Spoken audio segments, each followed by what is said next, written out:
Hey guys, hope everybody's having a fantastic day. Whether you're watching this in the morning, in the afternoon, or in the evening, I am glad you're here. Today we are going to do a quick unboxing from Smoky Mountain Knife Works. But if you would, hit that subscribe button down below, please, and hit that bell notification icon. The bell notification icon basically lets YouTube know you're not a bot. By hitting the subscribe button and hitting a like or a dislike, it lets YouTube know you're engaged with the video, and it helps other people see the content. So let's go ahead and get into this. This shouldn't take long. The unboxing knife today is going to be the Finch Harvester.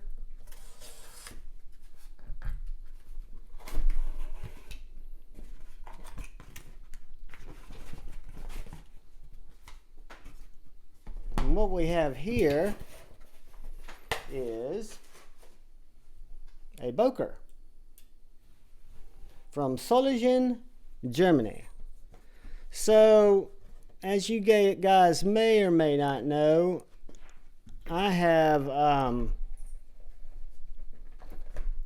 kind of gone in a little bit of a detour, not altogether a detour, but I have started looking at different types of knives, and this Boker is one of those.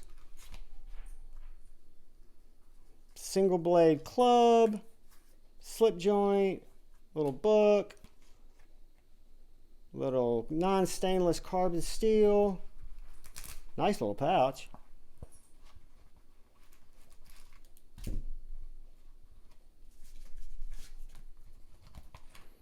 Put all this crap back in there. And this is the knife, guys. It is Kohlenstahl, nicht rostenfrei. Carbon steel, not stainless.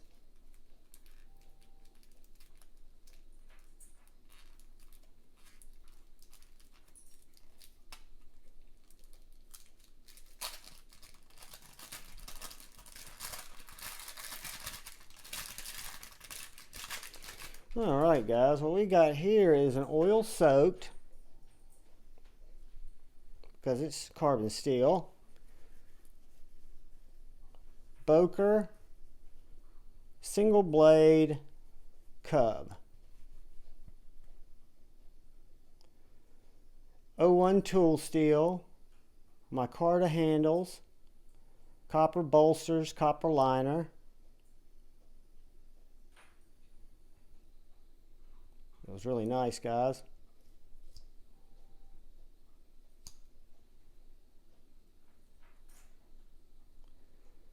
And that is the little Boker club. The walk and talk on it is smooth. It's not as stiff as the QSP Penguin, or excuse me, the QSP Hedgehog or the Ohio Riverjack.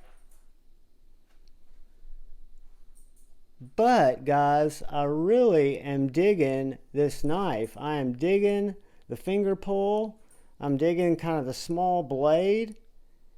It does need to be, it's sharp, but I don't think it's as sharp as it needs to be. Let's see.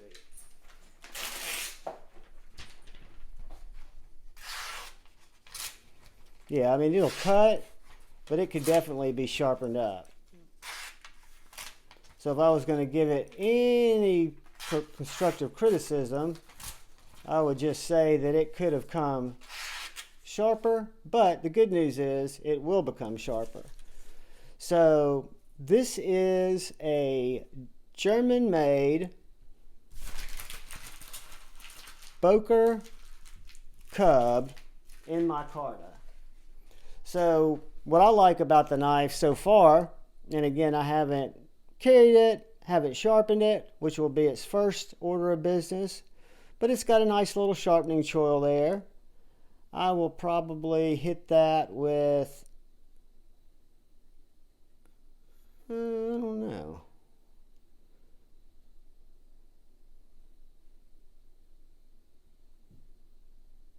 Guys, the fit and finish on it's done very well. It's thinner than I thought it was going to be, which is always a good thing.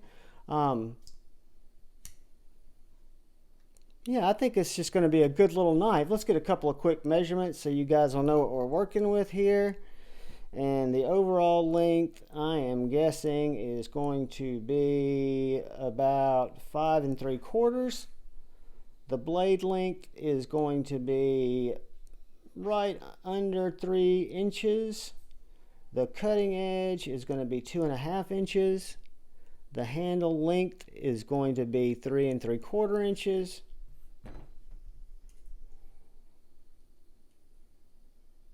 The blade stock thickness on the spine is going to be 0.085.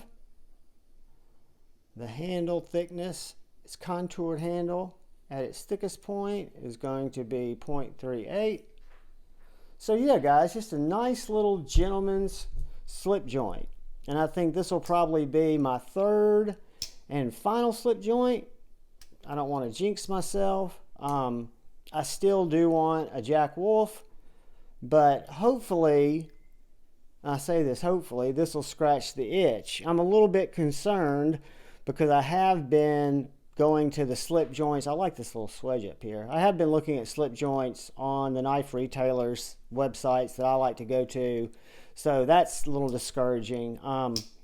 Hopefully that'll fade and I won't be continuing to peruse the slip joints because they are kind of cool, guys. I'll tell you, I resisted, and I think part of it was childhood trauma from when I cut myself. Part of it was the fact that it's not a modern folder.